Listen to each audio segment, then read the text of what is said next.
Hello students, welcome to Aryamal Bharti online classes.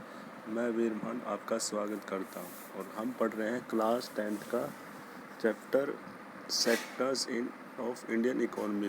Book हमारी है economics और हम आ गए थे यहाँ पर rising importance of tertiary sector in production, यानी कि उत्पादन में द्वितीयक क्षेत्र की महत्ता बढ़ते हुई।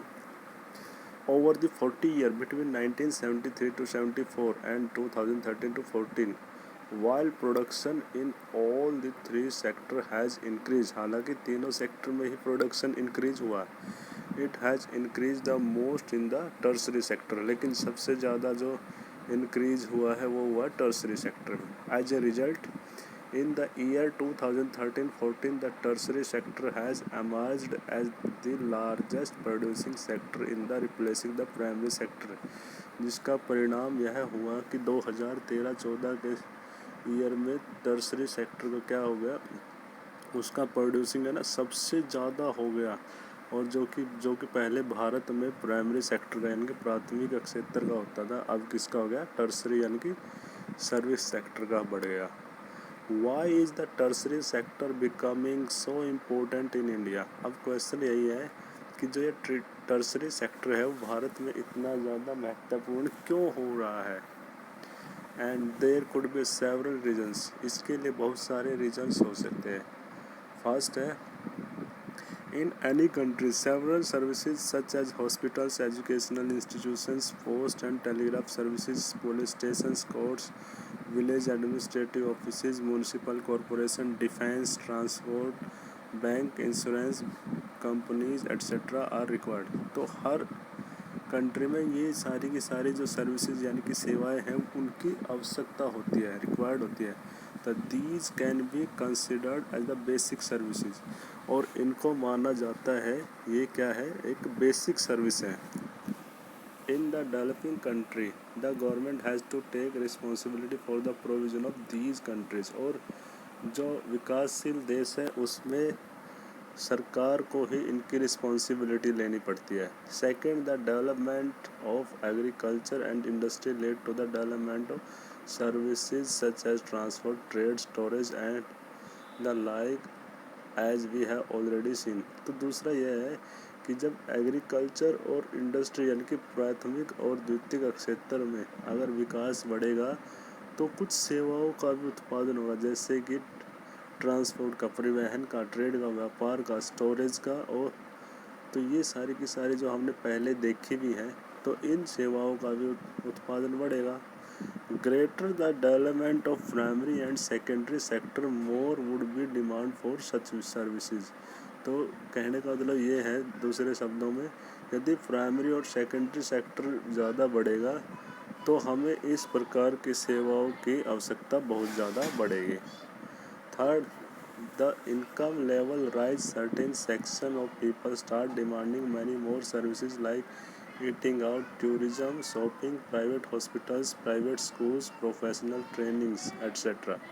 तो तीसरा यह है कि जब इनकम लेवल बढ़ेगा लोगों का तो कुछ अन्य प्रकार के कुछ लोग ऐसे हैं जो डिमांड करें इस प्रकार की सेवाओं की, जैसे कि ईटिंग आउट, बाहर खाना, होटल वगैरह में, रेस्टोरेंट में, टूरिज़्म, बाहर घूमना, शॉपिंग करना, private hospitals, private schools, professional trainings. तो इन सब की ज़रूरत पड़ेगी जब लोगों की इनकम बढ़ेगी। तो you can see the change quit sharply in cities, specially in big cities. और इस प्रकार का चेंज आप है ना शहरों में जाके देख सकते हो, चाहे आप अपने शहर का देख लो, कोई बड़े शहरों का देख लो, ठीक है। तो यहाँ पे यही दिखा रहेगा share of sectors in GDP, यानी कि जीडीपी में सेक्टर्स का क्या क्या शेयर है। Fourth, over the past decade और so certain new services such as those based on information and communication technology have become important essential. और पिछले कई दशकों से क्या हो गया है, सर्टेन नई सर्विसेज आई, कुछ अन्य प्रकार की नई सेवाएं आई हैं, जैसे कि इंफॉर्मेशन और कम्युनिकेशन टेक्नोलॉजी, जैसे टेलीफोन वगैरह हुआ है और संचार की तकनीक का विकास हुआ है, तो जो कि अब हमारे लिए बहुत ज़्यादा आवश्यक हो गई है। The production of these services has been rising rapidly, जिससे कि इन वस्तुओं का उत्पादन बड़ी तेज़ी से बढ़ रहा है।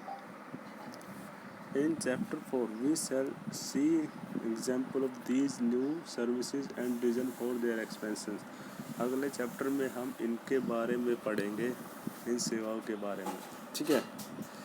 However, you must remember that not all of the service sector is growing equally well. हालांकि आपने यह तो याद रखना होगा कि सभी सेक्टर में सर्विस अच्छे से नहीं बढ़ी है। Service sector in India employees many different kinds of people. Bharat में सर्विस सेक्टर में अलग अलग प्रकार के लोग लगे हुए हैं। At one end there are a limited number of services that employ highly skilled and educated service workers.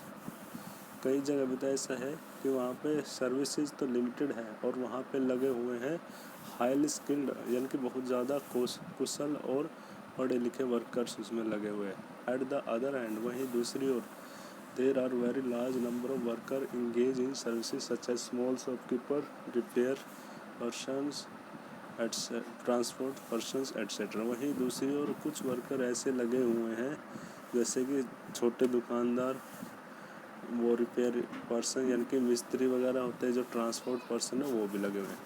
तो these people barely manage to earn a living yet they perform these services because so no alternative opportunity for work as available to them. और इन लोगों के है ना अपने living को ही ये मुश्किल से ही कमा पाते हैं, क्योंकि उन्हें यह सर्विस इसलिए करनी पड़ती है क्योंकि उनके पास कोई और अल्टरनेटिव यानी कि ऑप्शन नहीं होता और न ही उनके पास काम अवेलेबल होता है। Hence only a part of this sector is growing in importance. इस प्रकार यह जो सेक्टर है इसका हिस्सा है दिन पर दिन महत्वपूर्ण होता जा रहा है, बढ़ता जा रहा है। You shall read more about this in the next section. और ये आप इसके बारे में आप अगले सेक्शन में और अच्छे से पढ़ोगे, ठीक है। तो आज का आपका होमवर्क यही है, share of the sector in employment, यानी कि इस सेक्टर का एम्प्लॉयमेंट में कितना शेयर है उसके बारे में हम कल पढ़ेंगे, ठीक है। तो where are the most of the people employed, और कहाँ पे लोग ज़्यादातर लगे हुए हैं, ठीक है। तो आज हम यहीं पे फिनिश करते हैं स्टूडेंट्स, कल हम पढ़ेंगे। ओके।